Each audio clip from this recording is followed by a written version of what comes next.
Hello everyone, welcome to M. पिछली video में हमने जहाँ तक पढ़ा था आज हम उसके आगे कंटिन्यू करेंगे।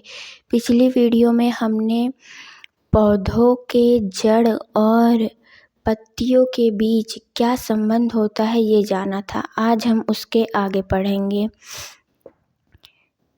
क्या किसी पौधे के बीज, जड़ के प्रकार और पत्ती के सिरा विन्यास में परस्पर संबंध है? क्या सभी बीज एक जैसे होते हैं? अभी तक हमने पौधों के जड़ों और उनकी पत्तियों के बीच संबंध देखा, तो क्या पौधों के बीज और जड़ और पत्ती तीनों में भी कोई संबंध हो सकता है? इसे हम देखते हैं। क्रियाकलाप 2.8। आइए तुलना करें। चने और मक्का के कुछ बीजों को 2 या 3 दिन के लिए पानी में भिगोए। अब आपको क्या करना है, चने और मक्का के जो बीज होते हैं उनको 2-3 दिन तक पानी में भिगो कर रखना है। चने के बीज का आवरण हटाकर बीजों की संरचना को देखें। अब जब चने का जो बीज है पानी में 2-3 दिन जब भीगा रहेगा तो वो मुलायम हो जाएगा थोड़ा, उसके ऊपर का जो आवरण है, तो आप उसे हटा कर देखिए कि बीज की संरचना कैसी है। अब चने और मक्का के बीजों की संरचना का अवलोकन करें। अब चने और मक्का दोनों के बीज का आवरण हटा के उनका अवलोकन करें। क्या वे समान हैं अथवा भिन्न हैं? अब आप देखिए कि वो दोनों जो है समान है कि भिन्न भिन्न है। आप देखेंगे कि चने के बीज अपने बीज आवरण के अंदर 2 भागों में विभक्त होते हैं। जब आप हटाएंगे तो आप देखेंगे कि जो चना है उसका बीज 2 भागों में बटा हुआ रहता है। प्रत्येक भाग को बीजपत्र कोटिलीडन कहा जाता है। अब प्रत्येक भाग को हम बीजपत्र ही कहेंगे।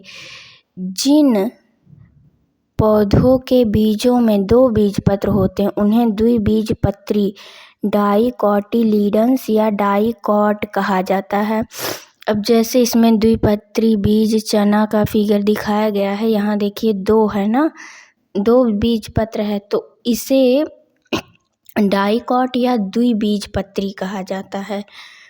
मक्का के बीज में एक पतला बीजपत्र होता है। ऐसे बीज वाले पौधों को एक बीजपत्री मोनोकोटिलीडन्स मोनोकॉट कहा जाता है। अब मक्का में जब हटाएं, इसमें तो 2 निकला था, लेकिन मक्का में क्या 2 ऐसे निकला? नहीं, मक्का तो पूरा एक ही है ना, तो इसीलिए इसको एक बीजपत्री कहेंगे या मोनोकॉट कहेंगे। आप पौधों में पत्ती के सिरा विन्यास, जड़ों के प्रकार और बीजों में बीजपत्रों की संख्या में परस्पर क्या संबंध देखते हैं। अब आपको पौधों की पत्ती में, जड़ों में और उनके बीज में, तीनों में संबंध देखना है कि क्या तीनों में समानता है। द्विबीजपत्री पौधों में जालिका रूपी सिरा विन्यास और मूसला जड़ तंत्र होता है। अब जो 2 बीजपत्री होंगे, जो जिसके बीज 2 भागों में टूटते होंगे, उसमें क्या होगा, उसमें जो है जालिका रूपी सिरा विन्यास पत्ती होंगी। मतलब यहाँ हमने पिछली वीडियो में पढ़ा था कि जालिका रूपी सिरा विन्यास पत्ती कैसी होती है, और उसकी जड़ जो होगी वो मूसला जड़ होगी। मूसला जड़ों के बारे में भी हमने पढ़ा था पिछली वीडियो में। जबकि एक बीजपत्री पौधों में समांतर सिरा विन्यास और झकड़ा जड़ तंत्र होंगी। जबकि जिसमें एक बीजपत्री है, मतलब जिसमें एक ही है, उसमें समांतर सिरा विन्यास होंगी। पत्तियों की संरचना कैसी होगी? समांतर सिरा विन्यास।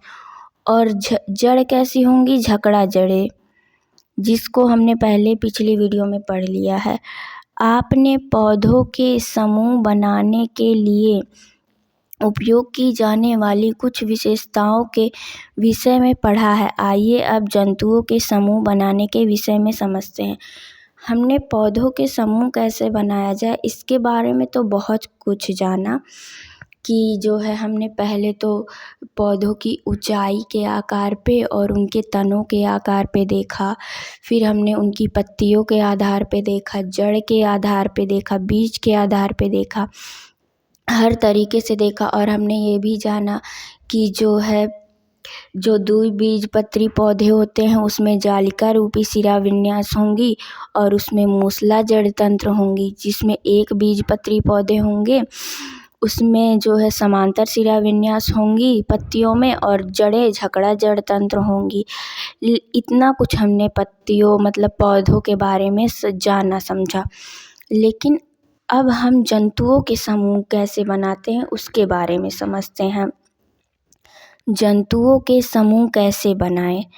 पौधों की भांति जंतु भी एक दूसरे से बहुत भिन्न होते हैं। जैसे पौधे एक दूसरे से बिल्कुल भिन्न थे ना सभी पौधे, वैसे जंतु भी एक दूसरे से बहुत भिन्न होते हैं। क्या कभी आपने सोचा है कि हम इतने विविध प्रकार के जंतुओं के समूह कैसे बना सकते हैं? तो क्या आप कभी सोचें कि हम इतने प्रकार के जंतुओं को समूह में कैसे बना सकते हैं? आप ऐसी कौन सी विशेषताओं के बारे में सोच सकते हैं जिनका उपयोग इनका समूह बनाने के लिए किया जा सकता है? तो इसमें क्वेश्चन है कि आप कौन सी विशेषता के आधार पे सोच सकते हैं कि आप किस आधार पे समूह बनाएंगे। तो कुछ लोग होंगे जो पानी में रहने वाले जानवरों को अलग कर देंगे, जो आसमान में उड़ते हैं उनको अलग, जो ज़मीन पर रहते हैं उनको अलग, मतलब इस आधार पे कुछ बनाएंगे। कुछ छोटे बिल्कुल जानवरों को अलग। तो ऐसे अपने आप अपने मन से अपने आधार पर कोई ना कोई समूह सब लोग तय करेंगे। आपने पहले ही क्रियाकलाप 2.3 में जंतुओं के समूह बनाने के लिए कुछ आधार निर्धारित किए हैं। आइए इनमें से कुछ पर विस्तार से चर्चा करें। हमने पहले ही क्रियाकलाप 2.3 में जंतुओं के समूह बनाने के कुछ आधार तो देखे ही थे, चलने के और भी मतलब बहुत आधार हमने देखे थे।